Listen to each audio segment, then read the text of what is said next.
दृष्टिकोण news channel में आपका स्वागत है। मैं दीपक कुमार गुप्ता। और बता दें, सीवान के प्रतिष्ठित एडवोकेट पप्पू तिवारी जी के आवास पर लोग आए हुए हैं। उन्हीं के सुपुत्र हैं अधिवक्ता कृष्णादित्य तिवारी जी, जो काफी चर्चा में है विगत 2-3 दिन से। और देखा जाए, हत्या आरोपी 3 अभियुक्तों को निर्दोष पाते हुए व्यवहार न्यायालय सीवान द्वारा इन्होंने बाइज्जत बरी करवा दिया है। यानी बचाव पक्ष की तरफ से वकील थे। अब देखा जाए तो मैंने जो प्रक्रिया आजकल चुनावी है, ये कानूनी प्रक्रिया है, उसको मैंने देखिए तो किस प्रकार से सूझबूझ से अपने और आईक्यू का प्रयोग करते हुए कितने सुंदर ढंग से इन्होंने उस केस को लड़ा। और जो उसमें निर्दोष व्यक्ति थे उनको इन्होंने बाइज्जत बरी कराया। सर, ये पूरी प्रक्रिया क्या थी, इसके बारे में थोड़ा बताइए, जो केस है ये। बेसिकली इस केस में मुझे काम करने का मौका मिला फरवरी 2024 से जी। और इस केस की सारी गवाही पूरी हो चुकी थी। आर्ग्यूमेंट स्टेज पे एक केस था जी। तो जो भी मटेरियल मुझे प्रोड्यूस किया गया, जो मेरे पास फाइल आई, उसके बाद मुझे फाइनल आर्ग्यूमेंट्स करने थे। जी। तो बेसिकली होता क्या है कि अगर कोई कांड होता है, किसी तरह का कोई अगर क्राइम होता है, तो क्राइम करने वाले 2-3 लोग होते हैं, लेकिन साथ में और भी लोगों का नाम दे दिया जाता है उनको परेशान करने के लिए। तो कुछ ऐसे लोग भी इन्वॉल्व थे इसमें। जी। अब हमारे लिए जान पाना कि सच्चाई क्या है क्या नहीं, ये मुश्किल है। ना एक एडवोकेट का ये काम है, ना जज का काम है। हमारे पास पेपर पे जो भी चीजें आती हैं, जी। उन मटेरियल को प्रोसेस करते हुए हमें आगे केस को लेकर बढ़ना होता है। जी। तो जितने भी लीगल एस्पेक्ट्स थे इस केस के, वो उस पर टेक्निकली काम करते हुए, रेलेवेंट केस लॉज को यूज करते हुए और कोर्ट को ये बात समझाते हुए कि अगर सर्कमस्टेंशियल एविडेंस का केस है, ये जो केस था इसमें सर्कमस्टेंशियल एविडेंस इन्वॉल्व था, एक डायरेक्ट विटनेस भी था। जी। एक नहीं, दो आई विटनेसेस इन्वॉल्व थे। जी। बाकी सर्कमस्टेंशियल था। तो जो विटनेसेस थे उनको ये साबित करना कि these witnesses were wholly unreliable witnesses. Mahendra Singh versus state of MP में ये बताया गया है कि होली अनरिलायबल विटनेसेस क्या होते हैं। तो महज किसी के ये कह देने से या किसी के झूठे फंसा देने से किसी की जिंदगी तबाह हो जाए, ये हमारा प्रयास होना चाहिए कि ऐसा ना हो। और वही मेरा इसमें प्रयास रहा और मैं सफल रहा न्यायालय को समझाने में। चलिए, तो देखिए, न्यायाधीश महोदय को समझाने में सफल रहे। और देखा जाए तो किस प्रकार से केस जो है आपके जो पारिवारिक विकास है, आर्थिक विकास है, उसको रोक देता है। वकील साहब ने स्पष्ट भाषा में बताया कि देखिए दीपक जी, आमतौर पर क्राइम करने वाले 2 ही 3 होते हैं, लेकिन उसमें सब लोग को लपेट दिया जाता है, 10-12 आदमी को, 5 आदमी, 7 आदमी को।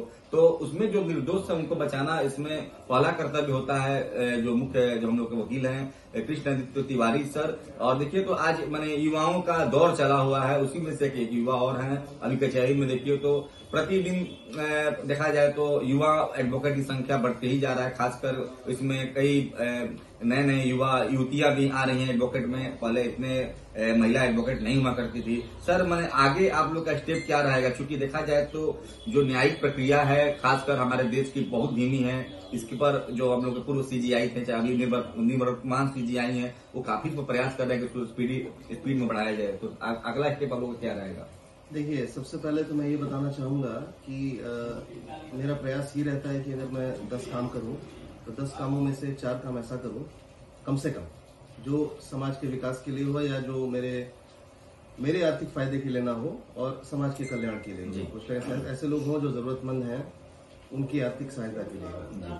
अब रही बात स्पीडी ट्रायल की, तो ट्रायल कोर्ट्स में अभी जो नया बीएनएस आया है, बीएनएसएस आया है, इसमें कुछ व्यवस्थाएं हैं जो ट्रायल को स्पीड अप करती हैं। जी।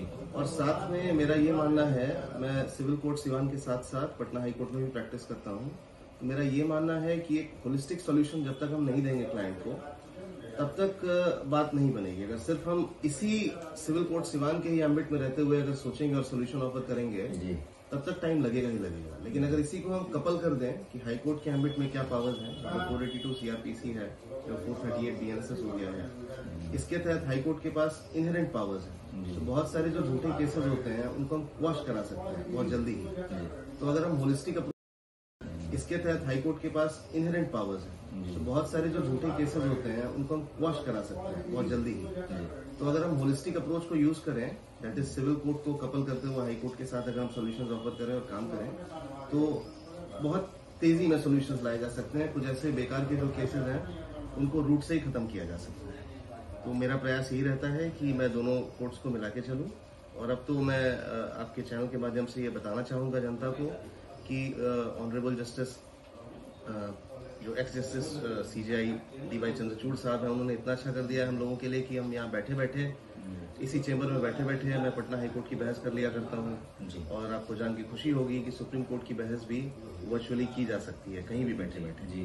तो पहले जो हमारे साथ चैलेंज था कि सिवान छोड़ के फिर पटना जाओ, जो 1 साल पहले मुझे करना पड़ता था, तो अब वो चैलेंज नहीं है। अब यहाँ बैठे बैठे ही वर्चुअली सारी बहस करना आसान है। तो मेरी यही गुजारिश होगी बाकी अधिवक्ताओं से कि आप भी सिविल कोर्ट और हाई कोर्ट के साथ मिला के एक सोल्यूशन दें कम से कम, ताकि क्लाइंट को रिलीफ मिल सके। चलिए, तो बहुत अच्छी जानकारी और बहुत बड़ी खबर भी बताई इन्होंने कि ये सिविल के साथ साथ पटना हाईकोर्ट का भी केस देख रहे हैं, और जो BNS का नाम भी इन्होंने बताया कि भारतीय न्याय संहिता अभी हमारे देश के प्रधानमंत्री जी ने लेकर आए हैं। और देखिए, तो इसमें कुछ ऐसी प्रक्रिया है जिसमें माने ज्यादा फास्ट, तीव्र गति से आपके केस का निपटारा हो, चूंकि बहुत ही फर्जी और फालतू केसेस हैं जिसको 10 साल, 5 साल, 15 साल से ढोया जा रहा है। तो उस प्रक्रिया को फास्ट किया जाए, और इस दोनों के प्रति मैंने वकील साहब का कहना है कि एक चीज और सुविधा हम लोग के पूर्व CJI DY चंद्रचूड़ साहब ने दे गए कि आप यहाँ बैठे बैठे पटना हाई कोर्ट में आप अपना बहस कर सकते हैं,